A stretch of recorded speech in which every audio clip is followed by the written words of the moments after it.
Hello and welcome to the Katie Halper Show. On this episode, I'm joined by Jessie Meyerson as my guest co-host. Jessie is a writer and organizer in New York City. And our guest is Matt Bruenig, a writer who focuses on poverty, inequality, and welfare systems. And we'll be discussing his recent article, which he published at Medium, which is called Liberals and Diversity. And it's a response to a Zach Beauchamp piece at Vox. And basically, Bruenig argues that liberals are making an argument that conservatives usually make, which is that diversity is inconsistent with economic justice. Bruenig paraphrases Zach Beauchamp's argument thusly: what follows from this particular argument is pretty clear. You can have diversity or you can have economic justice, but you can't have both. Traditionally, this has been the arch-conservative position. It is conservatives who say that we cannot mix different kinds of people, lest we increase social distrust, disharmony, and distance. It is conservatives who say that we need to monitor diversity levels in immigration to ensure that the immigrant share of the population does not get too high and to ensure that the immigrants who do come in are aggressively assimilated so as to erase the differences they initially bring with them. Not keeping diversity down and different groups separated from one another, conservatives maintain, will destabilize society, turn politics into a dangerous, racialized contest for political power, and immiserate people in all sorts of subtle and not so subtle ways. And it's not just white conservatives who say this either. The black nationalist separatist movements also hold these views. More and more, it seems like liberals in the discourse agree with this basic conservative assessment of how diversity affects society. But despite that underlying agreement, they somewhat bizarrely resist the conservative conclusion. Despite telling you that they think increasing diversity will result in children going hungry, as well as the mass incarceration and widespread discrimination of minority groups, they nonetheless support it. If liberals are going to adopt a conservative view on how diversity operates in society, then they really do need to also work out what they think the implication of it is. Conservatives are very clear. Diversity has all these problems, and so it should be restricted. But the liberal view, that diversity has all these problems and yet it should be expanded without restraint, is just incoherent on its face. As always, we encourage you to become Patreon members and to get extra access and bonus content from our interviews and from our show. So, for instance, this week you will get a bonus interview that I did with Nando Villa, a producer and journalist and video maker at Fusion. We get into the Trump tax release controversy and Maddowgate. I'm just going to call it Maddowgate. And we also talk about Bernie Sanders' town hall in Kentucky with coal miners. So if you missed that, you will definitely want to hear this because we give you some snippets of that. You'll also get some bonus content from another discussion I had with Titi Bhattacharya about the women's strike. And we will also bring you some of the speeches from the women's strike. So again, totally worth it. Go to patreon.com/The Katie Halper Show. Again, that's patreon.com/The Katie Halper Show. And make sure that you sign up and become a member. And we have an exciting announcement, which is that our next live show will be April 12th at the Brooklyn Commons at 388 Atlantic Avenue with guest Matt Karp, who is a historian at Princeton and also writes at Jacobin and is the author of the book This Vast Southern Empire, Slaveholders at the Helm of American Foreign Policy. Please rate and review us on iTunes. Thanks. See you next week. Hello, and welcome to the Katie Halper Show. I'm your host, Katie Halper, and if it's a Wednesday at 7 p.m. on WBAI, you can always find the Katie Halper Show. I'm here, as always, with Reggie, the engineer-in-chief, the EIC. Hey, Katie. Hey, Reggie. How's it going? Well, it's a Wednesday. It's a Wednesday. Reggie loves Wednesdays. By the way, pause. I'm also here with a guest co-host, Jessie Meyerson, who's doing... Reggie, what is my pet peeve? What does everyone do on the show? What, laugh? Not laugh. They Not laugh, laugh but they into the don't mic. laugh into the mic. Exactly. Should I was laughing silently. I know. That's what I'm saying. And then people don't witness it. I'm going to have to start videotaping. I have one that I videotaped. Watch, I'm going to now laugh the way I was laughing before, but this time into the microphone. Ready? Very good, yeah. Ugh, he's laughing silently, guys, You know but what I mean? visibly he's shaking. But we know he doesn't laugh that way because we've heard him at one of the live shows. He was laughing really loudly. And Jessie Meyerson is a writer and organizer, and we're really excited to have him. Gabe was unavailable today, but Jessie is a gem in himself, so it's not like second pickings or whatever. And we're going to be talking to Matt Bruenig, who is a labor lawyer and a writer and an economist and just a really smart guy about this piece that he just wrote, which basically calls out the unbearable hypocrisy and incoherence of the liberal class. That sounds fine. Yeah. And he focuses on poverty, inequality, and welfare systems. So that's a really good person to be talking to. Jesse, can I break down the fourth wall, which I do usually within the first 5 minutes anyway, and ask you to pass me a tissue, please? It'd be my pleasure. Thank you so much. Okay. I Sorry. assume you don't want this used one here in front of the No, box. I mean, I'm an environmentalist, but not that bad, or that good. So, okay, I'm going to have to blow my nose. I'm going to turn away from the mic. Can you talk about something that's on your mind? We're going to do a new segment. Thing that makes you angry, thing that makes you feel inspired. Okay, well, both of them are the same thing for me, and it's your earrings, which feature the Hindu god Ganesha, the god of luck, the elephant-headed god, and it makes me inspired because any symbol of luck from around the world is auspicious as we go into this recording, and also it makes me upset because it's terrible cultural appropriation. I was hoping you were going to say that. I kind of wasn't because I wanted to be able to put that tag Sorry. on, but you outwoked me. But what if it was I a woke gift you from up, someone? You woke me up. We're woke at the wheel, right, Reggie? Yeah, both of y'all are woke. No, it's our show. Remember, we said we were woke at the wheel. Oh, woke at the wheel. Right? Oh, yeah. Well, Oh my God, you thought I was turning. Fun drive. I thought, it was fun drive for but so we're long. always woke. I just- see. No, but we're always woke at the wheel. Remember, we said waddle. Whoa, waddle. Right, yeah. exactly, waddle. Waddle. So Don't laugh waddle is the at mic them. and waddle. Those are both of our slogans. Woke and Logan. waddle. Logan's Logans. kind of good. Yeah. I saw Logan How was actually it? last night. It was extremely grim and violent and much better than I was expecting. Really, and that's Oh, the yeah. new X-Men. It movie? is. Anyone here see Get Out? I did. Did you see it? I didn't Oh my see Get God. Out. Yeah, I heard a lot of good things. I about loved Get it. Out. Extraordinary. I loved it. I think that every black woman in a relationship with a black man needs to take him to see that Every black woman? Mm-hmm. Why do you think that? because it's a cautionary tale. About not letting black men date white women? Is that what you're saying? No, look, I mean, I say this and I'm white and I've dated black men, so it makes me a hypocrite. And I'm not going to give away the ending, but I'm already really uncomfortable. Anyway, you? keep going. I'm just saying that I think there's a problem, and I'm sure, and I know a lot of black women think it's a problem, that there is how do you call this, a demographic imbalance of black men dating non-black women? Oh, come on. Am I? There's such a There's such a thing, There's such right? a thing. Okay. Such a thing is spoken of. I can't speak Right. empirically.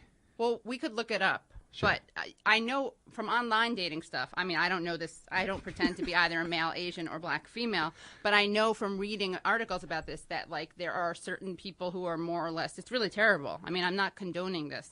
You know what? This started out as a casual joke. And all I'm going to say is I think that there's certain, I'm just going to say that I think interracial relationships are great. They're problematic, but so are intra-racial relationships. No one talks about that. Why is that not problematic? I think what's problematic is... Am I talking about this?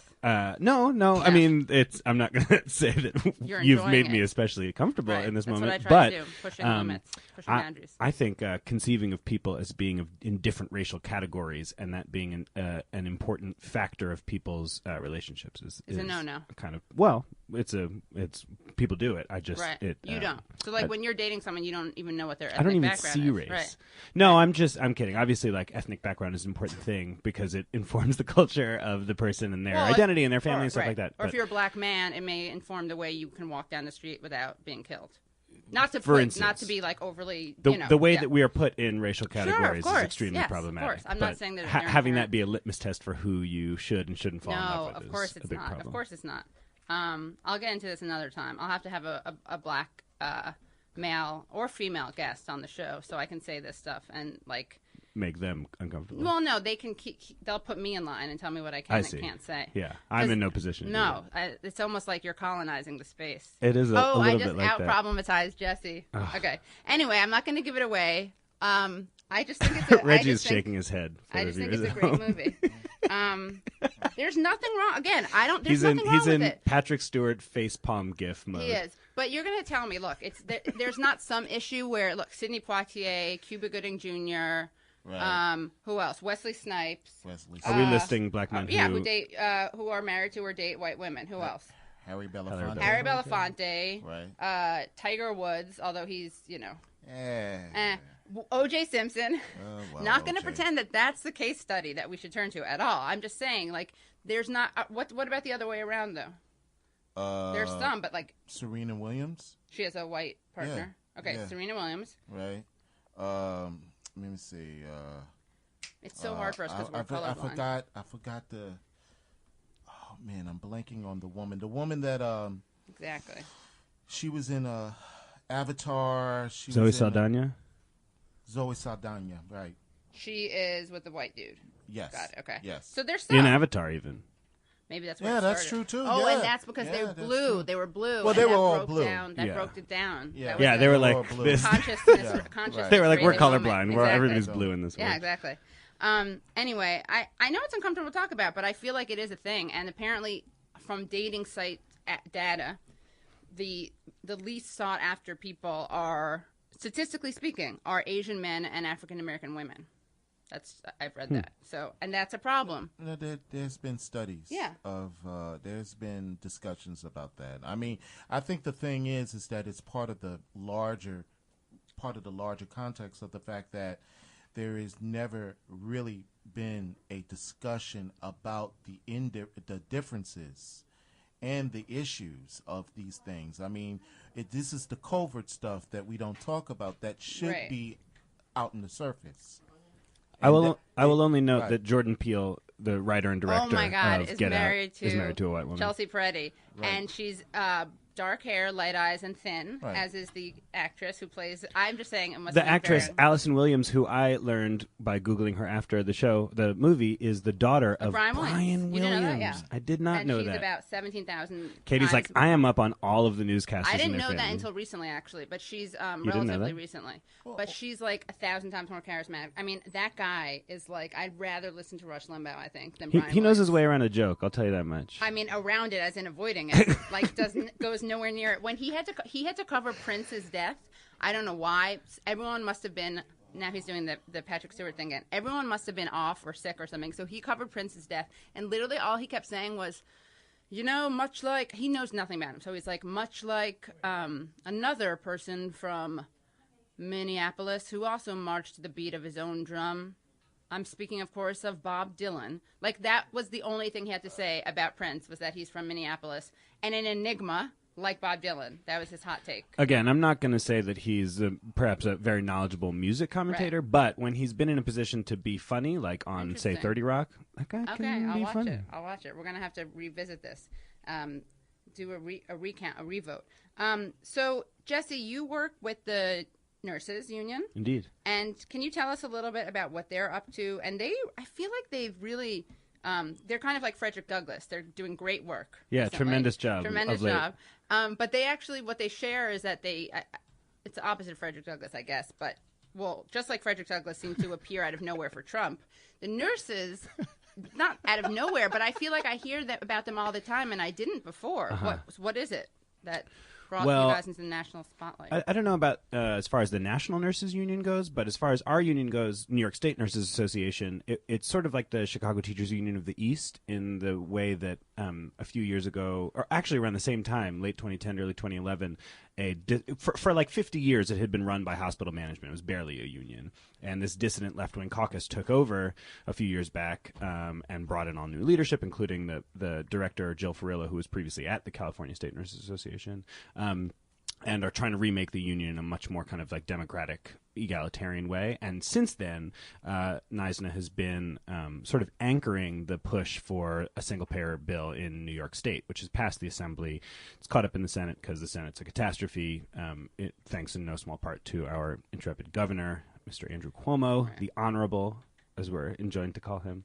And so it's stalled in the Senate at the moment, but power is growing for it on the ground. And, of course, in the wake of the announcement of the Republican proposed replacement to the ACA, there is a sort of, it seems to me, an uptick in interest in single payer, and that probably puts some wind in its sails. I don't know if you watched the All in America town hall with of course. Chris Hayes and Bernie Sanders in West Virginia. But a man from West Virginia said, everybody in this room needs free health care, and there was raucous applause after it. These are supposed to be people who are stalwarts against economic and racial progress. And it's actually race. Every time a white person appeals to a white person on a class level and an anti-racist level, they are actually,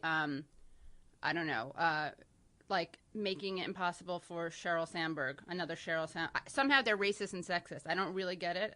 I think that one of the good ways to kind of push back against racism is when you talk to poor people and tell them not to blame marginalized communities and get them behind a program such as Singlepayer, which would disproportionately uplift the poorest people, which of course women are poorer than men, and black people are poorer than white, and immigrants are poorer than U.S. born, and trans and queer are poorer than cis and straight. It seems to me that a Singlepayer plan, if you can get poor and working class white people behind it, is precisely the best way that they could contribute to an anti-racist future. Right, but somehow. Yeah. I mean, okay, I'm such a broken record, and maybe it's because I grew up in a lefty house, but I don't think so. I don't think you have to be a Marxist to get that you talk to poor white people and you tell them that the banks are the enemy, or this inequality is the enemy, as opposed to other people that they have been tempted to scapegoat and maybe have scapegoated by Donald Trump. Like, since when is that a bad move? I don't get it. Well, it wasn't a bad move, surely, when Dr. King was doing it, or when Fred Hampton was doing it, or Shirley Chisholm was doing it, or Jesse Jackson was doing it, or Kara Mosley Brown. I mean, like, it's obviously economic justice has been a cornerstone of much of the black rights movement since Frederick Douglass, actually, because obviously black people are kept poor as a deliberate attempt at upkeeping white supremacy. Right. You know, it's so interesting because I just remembered in the diary. What is it? The Frederick Diary of Anne Frank? No. Oh. Frederick Douglass. Oh, the narrative of the life of a slave. Thank you. In that, you know, it's so interesting because people love joking about how free tuition is going to kill racism. Free breaking up the banks is going to end racism, and we talked about this as if he's saying that. But also, Frederick Douglass, I just remembered when I read his book in high school, there's this passage where his slave owner, the female slave owner, I guess they used to call it like mistress, but that's such a weird romanticized. Anyway, the wife slave owner is teaching him how to read. And the husband slave owner, sees that she's doing that and forbids it, and I think beats him, which is, I mean, hardly a rare thing because he was his slave, right? Sure. So I'm not going to pretend that was an anomaly, but it just reminded me when you said that. I mean, that is keeping black people poor. A big part of that was illiteracy, right? Yeah, and today it's bad. What would you say? Yeah, systemic deprivation of black communities of educational resources. Right, exactly, and charter schools or whatever, so that you have this talented 10th thing and don't actually have to deal with the public school system. Okay, well, speaking of which, I think we should, I feel like this is a very apropos discussion to bring in Matt Bruenig for. Well, he just wrote a piece on Medium, which is where he mainly publishes now, taking on a piece that appeared in Vox by Zach Beecham, notable at this for his confusion about whether or not a bridge actually existed between Gaza and the West Bank. Oh, I didn't know this. Oh, he claimed that there was one, and then informed her that actually there was not one. Had to issue one of Vox's hilarious corrections. Of course, they issue tons of corrections because they're bad, but he had to confess that actually maybe he meant like it was an aspirational bridge that he's hoping to build. Spiritual bridge. Well, so anyway, Zach wrote a piece claiming that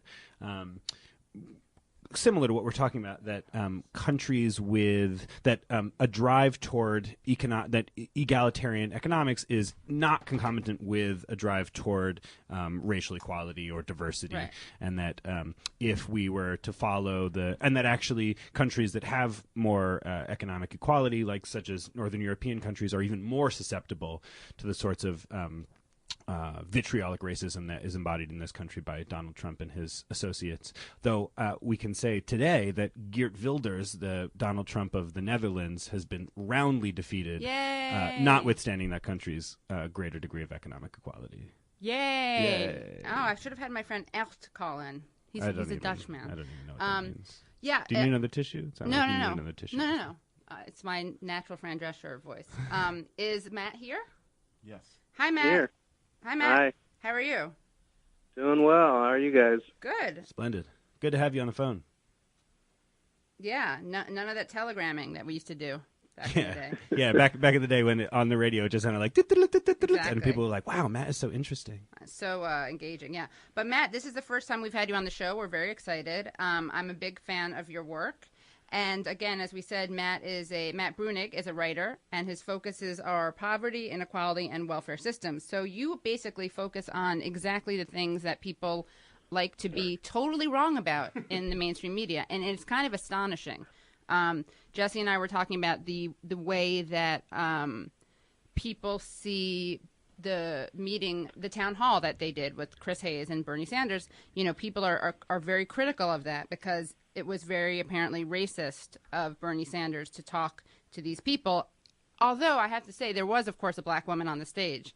But these people who call Sanders racist are so woke, they didn't realize because they're colorblind. I'm sure that's what it was. That's got to be it. That has to be it. But I thought that I'm going to ask you, of course, about your really good piece, but I just thought this was a good jumping off point. I don't know if you guys saw it. This tweet to me kind of just symbolized everything that's wrong with the liberal hot take on what Sanders is doing. And that is this woman who said, wait, what is her name? Her name is Bitchiology. I can say that, right? Because it's not you just have a slur. Okay. She says, this is her summary the morning after the town hall.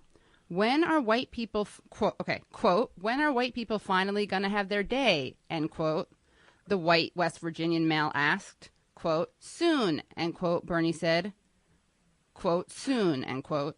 Here, let's do it back and forth. Okay. All right, so I'll be the coal miner and you'll be Bernie, so you just say soon, okay. Got it, yeah. Pretend I'm a male. When, as a West Virginian male, I would like to know, when are white people finally going to have their day? Soon. Very good. Okay. How did I do? That was good. Soon, very soon. Oh, you're better. You should have just done both Yeah, places. sorry. Did you watch that, Matt? Yeah, I saw the tweet as well. Okay, nice. I mean, it's the premise that white males in West Virginia have a good go of it, because I feel like, you know, of all the things that they benefit from, we wouldn't say that they're, you know, on the upper crust of white men in the country.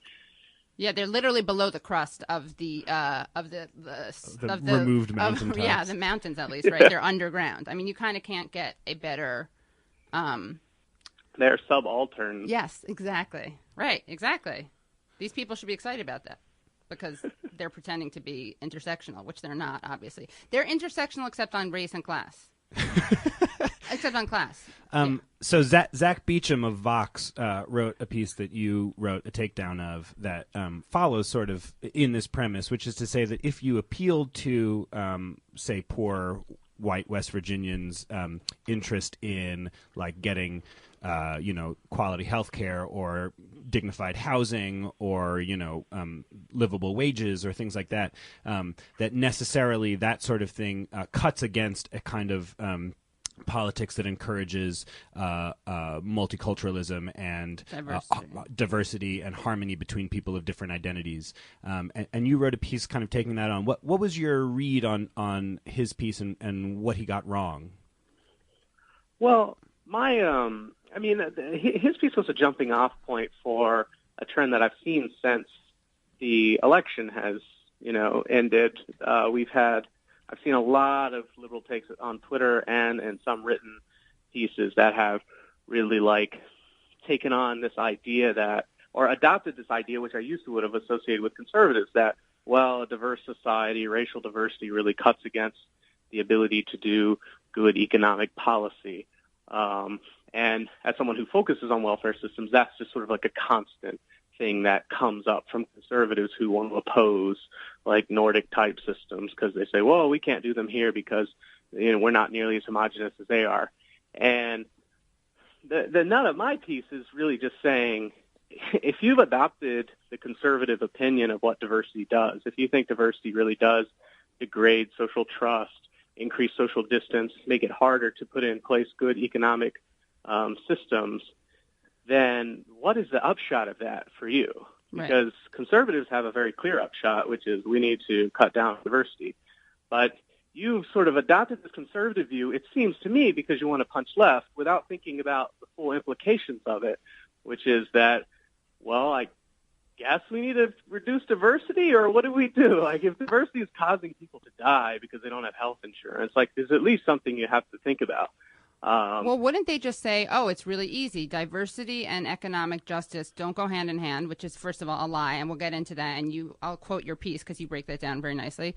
But it seems like that's a great way to say, okay, let's just do diversity and forget about the economic justice. Exactly. Right. That has been in some ways the libertarian view is, well, especially when it comes to immigration, is let's kind of cut benefits. Let's allow inequality to get really big, because then people won't care as much about immigration, because we won't have to worry about, people thinking like, well, if immigrants come in, we'll have to pay for their kids to go to school. If no poor people can go to school, then that's not even something you have to worry about anymore.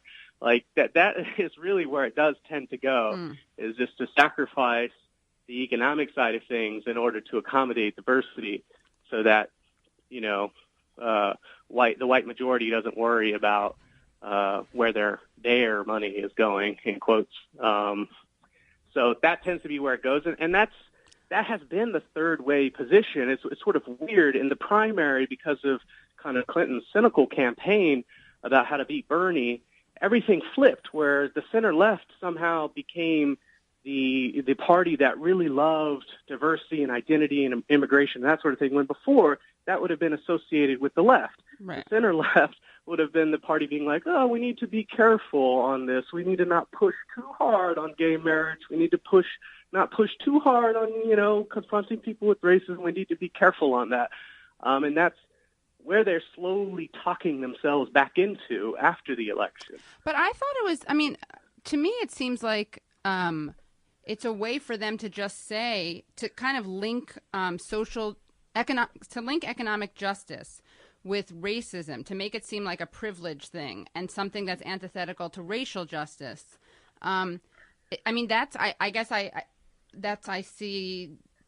where I see the usefulness is for them. I don't even think they're saying like, let's not pursue diversity. I don't even think I just think it's a way for them to say, to stigmatize economic justice as something that's antithetical to diversity.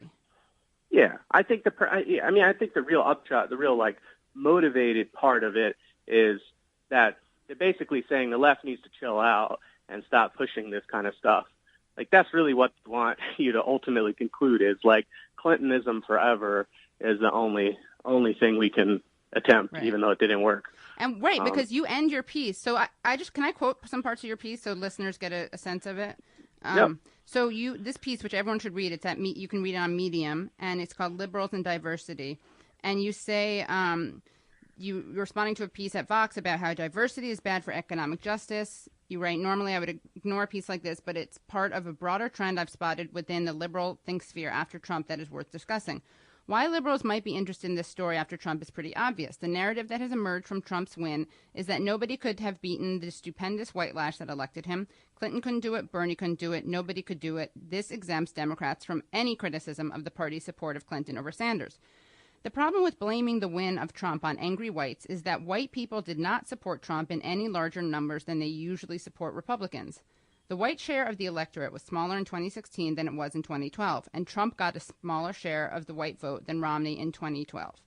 The only racial groups Trump did better with than Romney, according to the exit poll, were blacks and Latinos. That's incredible, first of all. Well, it just suggests to me that Hillary Clinton wasn't as good a candidate in those communities as Barack Obama, and perhaps that her, of course, which we know, abuela and hot sauce appeals were not. But the Mary J. Blige one, it won me over. I definitely thought that was a good one.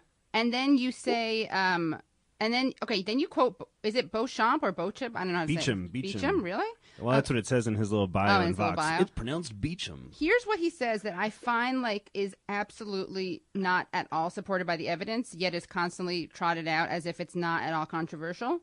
He says, the upshot, and this is Zach, not you, the upshot is that a significant shift to the left on economic policy issues might fail to attract white Trump supporters, even in the working class. It could even plausibly hurt the Democrats politically by reminding whites just how little they want their dollars to go to, quote unquote, those people, end quote. One can only imagine what Trump would tweet. Okay, I don't understand, why would that happen if you're literally emphasizing the shared economic exploitation that transcends race, and you're showing all these people, these white people, that the enemy are the banks and inequality, not their black brothers and sisters or Latino brothers and sisters or LGBTQ or Muslim. Like, where is this thesis? Does he actually believe this, or is this all part of a great liberal lie? Well, let me problematize this a little bit by pointing out that there have been studies done that show that the greatest predictor of lack of welfare spending in a given state in the United States is the presence of black people.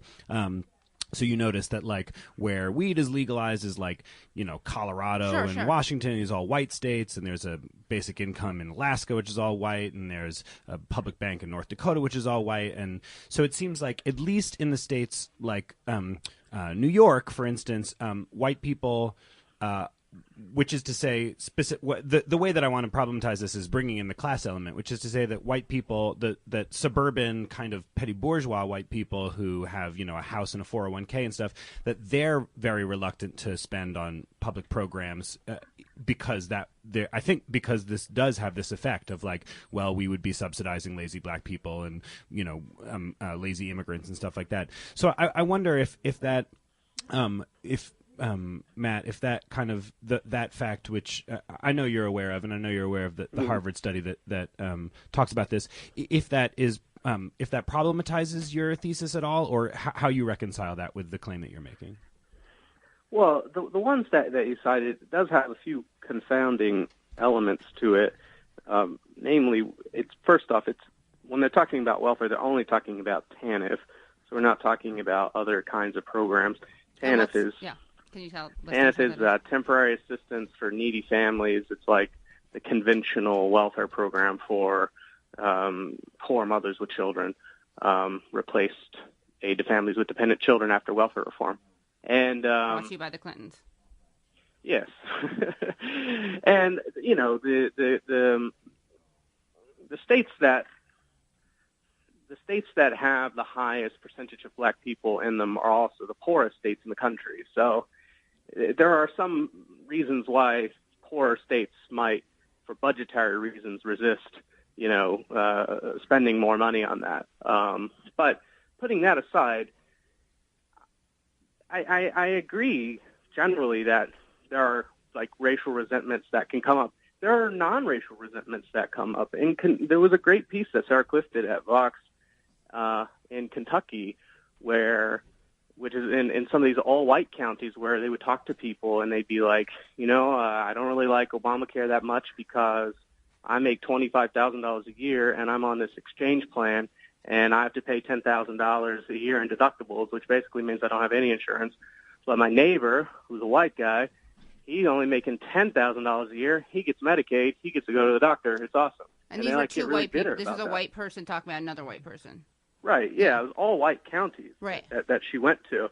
And so you see there is, like, envy or bitterness or concern that comes up with these sorts of benefits, but the enviousness is amplified by the kind of means testing that center-left people really push. Like, people don't, if it's a means tested benefit, it's a lot easier to be like, well, I pay taxes and it goes to quote-unquote those people. So instead of I pay taxes and we all get health care, that's great. Like, and just so listeners know, means tested means means tested as opposed to universal programs, right? So you have to qualify for them. Yeah, it's targeted only at poor people instead of at everyone. Right, which is why when you brought that thing up, Jesse, I think that only, like, strengthens Matt's point, because it's like, duh, this is why we have to have universal programs, because it doesn't stigmatize people, but also because forget, like, even if you don't care about that, if you just care, and you have these people, I won't name names for now, but these people who make this interesting argument that it's somehow racist or classist. Actually, they don't care about class. Well, yeah, they pretend to care about it. It's racist and classist to have a program that benefits everyone, because somehow, even when they're, like, talking about economic justice, they manage to push the freeloader narrative. I love it. Because you have rich freeloaders who don't deserve this stuff benefiting from it. As if, I'm sure a low-income person is really upset when he or she gets to receive benefits that everyone gets because they feel like they want to stand out. Anyway, tangent and sarcasm aside, clearly when a program is universal, it has more support and it's less vulnerable to getting cut, right? That's why we don't say, Newt Gingrich wasn't talking about Social Security queens, right? He was talking about welfare queens, because you're not going to smear. Trump. What'd you say? Trump was specifically like, I'm not going to cut Social Security. I'm not going to cut Medicare. Like the big universal programs where, like, they call them third rails for a reason. Like, you just don't touch them in politics. Right. I think that just to keep playing devil's advocate, although you guys both know that I favor universal programs and full communism and all that good stuff.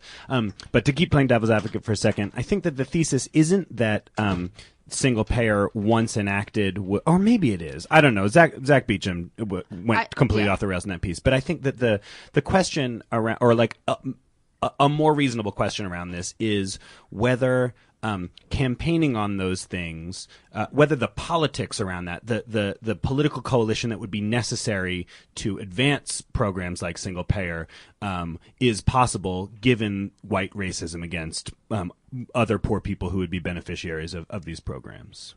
That's why you. Oh, right. sorry, Matt. Go. Oh, go ahead. Yeah, go ahead. Well, no, I mean, to me, it's like, again, I don't know if anyone.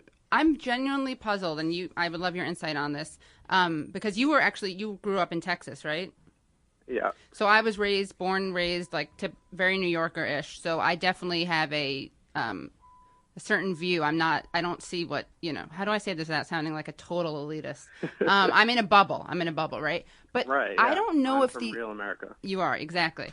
I should touch you. We should put you in a museum. And just kidding. Okay, so what's funny is that no one will object to that. None of the people because they don't care about class. And you're a straight white man, so you're totally fair game for me to like turn into an anthropological study.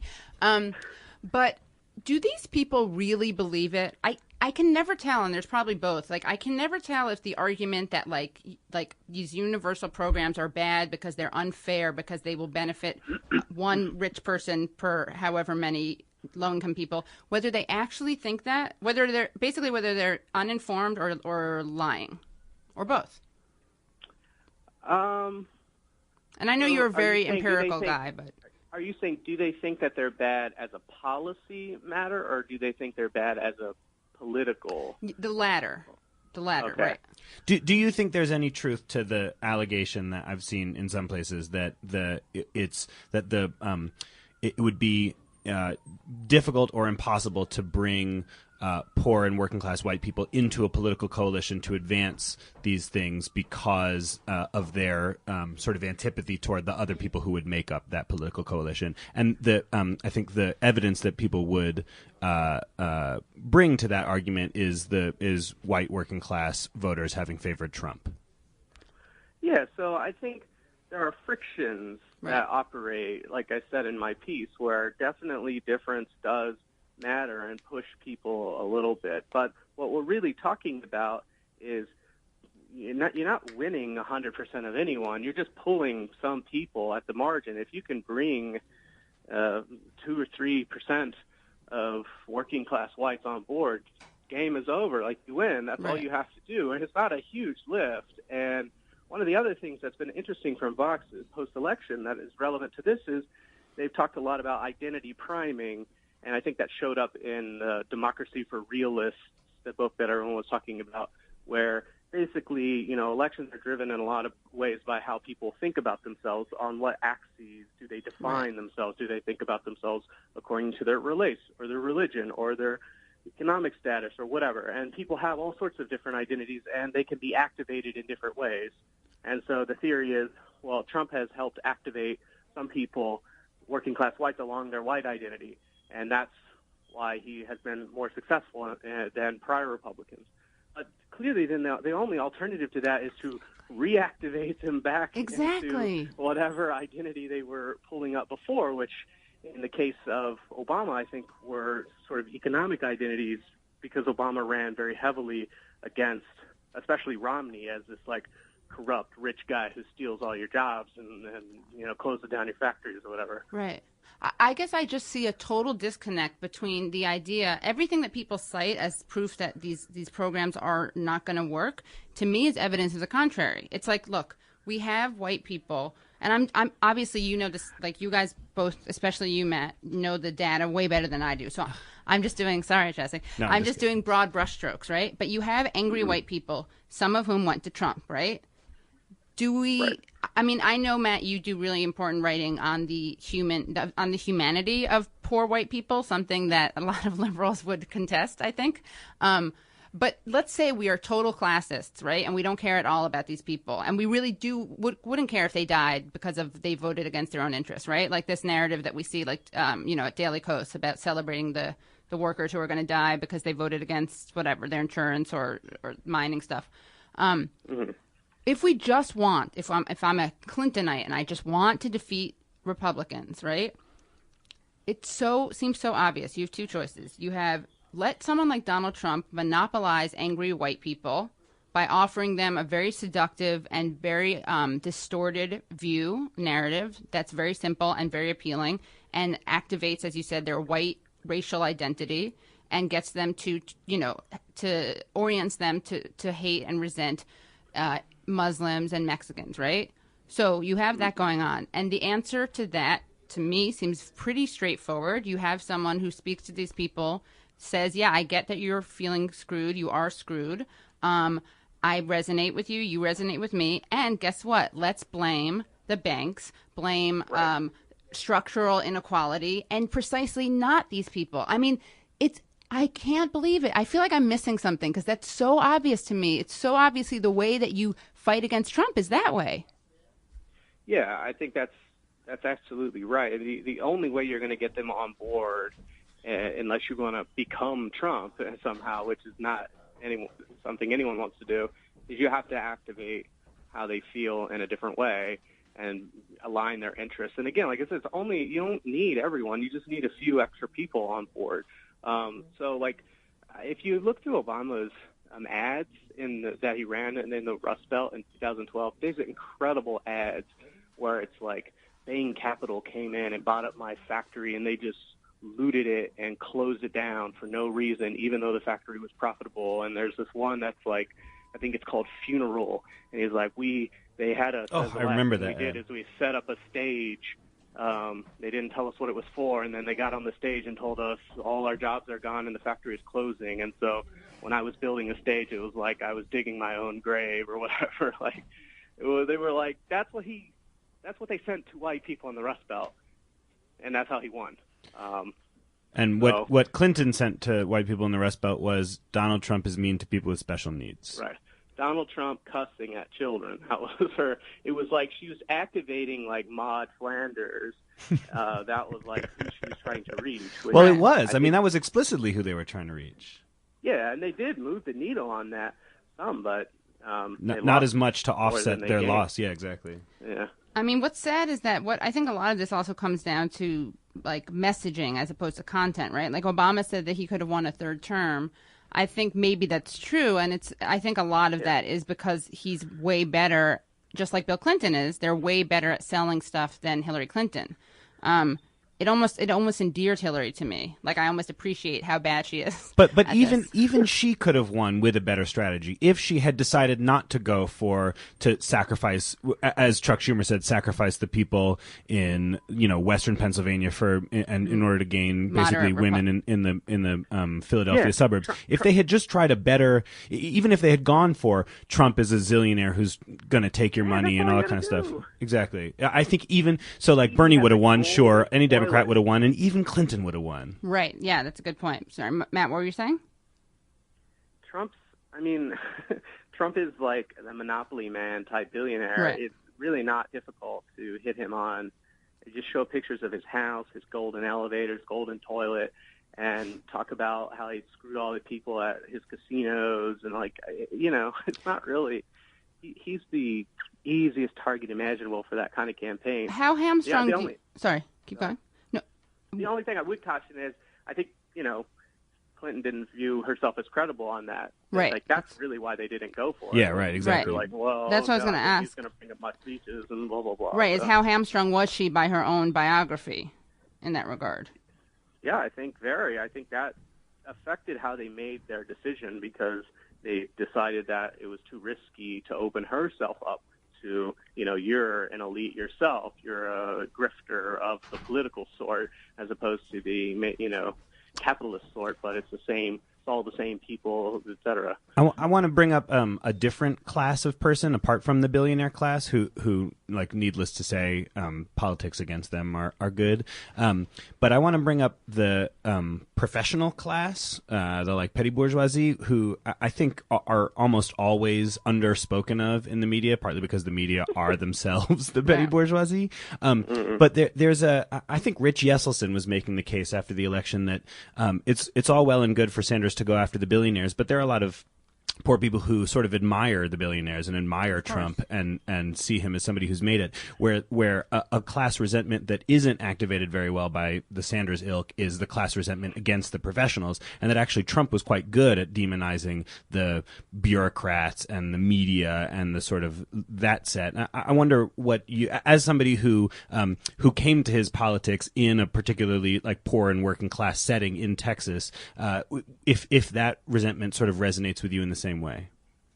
Yeah, but I think it's just both. I don't think they like billionaires but not professionals. I think they don't like either of them. One story I could tell you on that front is when my dad, even to this day, I think when he sends me like letters or packages or whatever, and he has to put his name, he'll like put his name and then a comma, and then he'll put like all sorts of letters after it, which he thinks is hilarious. So why? Like in place of various like titles that he could have, Esquire. And right. Esquire, PhD, or whatever. Like he just because it's like because he was like a warehouse worker. So just randomly, he's like making fun of it, or he's okay. Yeah. He thinks that it's that is really funny. And stupid that people sign their name that way. And, that's obviously just a grievance basically against professional class people. Right. So, just expand it and hit them too, So I think that's an easy thing to do. And how did you come to your politics, if you don't mind talking about that a little bit? I know it's personal, so we can also, if you don't want to, we can totally move on. Blink once if you're okay. Blink twice if you're not. It's fine. I don't know that I have everyone tells these stories, and I'm not confident in my own ability to tell it. I mean, when I was I grew up lower class in Texas, and that probably had a big part to do with it. My dad was in a union for a long time, and then he got out of the union because the company got bought up, and he was really bitter about that, and he used to talk to me a lot about that. My grandfather and my uncle were also in unions, and they used to tell me union stories and how much they, didn't like the boss and whatever. And so I'm sure that had a lot to do with it. I started becoming politically conscious, I guess, when I was in high school. I was on the debate team, and we had to learn a lot about different political philosophies and that kind of thing. That's when I first started reading, all sorts of things, libertarians, Marxists, whatever, to help my debating. And I was attracted more to the left side of that. So it was, because you have a heart and a brain. Yeah, it was, and also it's more fun, honestly, to make those arguments in debate rounds and Texas high school debate against mostly private school students that participate in those kinds of tournaments. So. And what do you? So it was like intellectual, personal. I would say probably more like book reading than it was just like I came out of the soil of the earth and knew that capitalism was bad. Right. And does your family hold similar beliefs to you? Your family members? They're they're kind of undeveloped, I guess. Like that. But like the sentiment is the same. So like my dad voted for Nader a couple times, and then he voted for Obama, and then this time he just voted for Gary Johnson as like a protest vote because there was no that was it on the Texas ballot. Right. And my mom, I don't think my mom ever voted until Kerry, because she didn't like the war. But for like really unwoke reasons, like she didn't like the war because she was like, you know what, we shouldn't be spending all this money in Iraq helping people who don't even like us when we have all these poor people here. And you're like, okay, I mean, it's good enough. It's good enough. Yeah, it's like a quarter woke. Yeah, I mean, it's woke enough. It's certainly woker than the people who pretend to be woke and advocated for invading a country, destabilizing the world and harming many, many brown people and pretending that their interests are aligned with them. It's a penny pincher's justice. I like that. It's nice to be a Jew and say that about someone who's not Jewish. Some reparations. Just kidding. What do you think is the most important thing to do in terms of organizing, in terms of writing? Because, I like people. I think of like you and Sarah Jaffe are very good people who do a lot of writing about organizing. And so I wanted to know your thoughts about what people should be doing moving forward, and how can we kind of like, I just feel like we have to do the biggest PR push that shows that this is not, there's like appealing to people's class consciousness is not at all. It's like the only way we can combat racism. It's not enough. It's not going to get rid of racism, that false, what is it called? The straw man argument. But yeah, what do you think can be done kind of? Yeah, to advance that kind of class politics. Yeah. Well, ideally you have a working class organization. That's why I was mostly did labor stuff until I got, canned right. after, the bad tweet. So like up to that point, I was like, I worked for SEIU and the Machinists and the NLRB, and that is like the historical model. It's like, what's great about them, not only is they help you in the workplace, but also they become like a civic thing, and you meet people and you go to meetings, and at your meetings you're talking on the same team with all sorts of people, gay, straight, black, white, whatever. Yeah, and as Judith Stein points out, being in that position of mutual interest and co-organization, that serves to change people's attitudes and behaviors.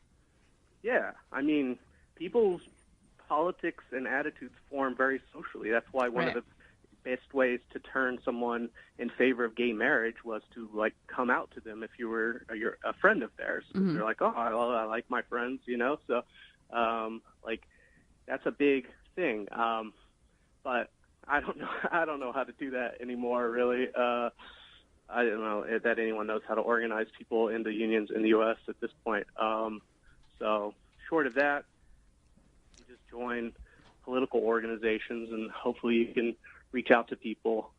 So, the DSA model, or I think there are others like Justice Democrats or whatever, like if you're really interested in this, like organizing the left wing of the Democratic Party, not with the Democratic Party in any way, but like separate from it, but like we're going to sort of take it over or hope to. And then just, it's just the day in, day out grind, making calls and, visiting houses and going to meetings and that sort of thing.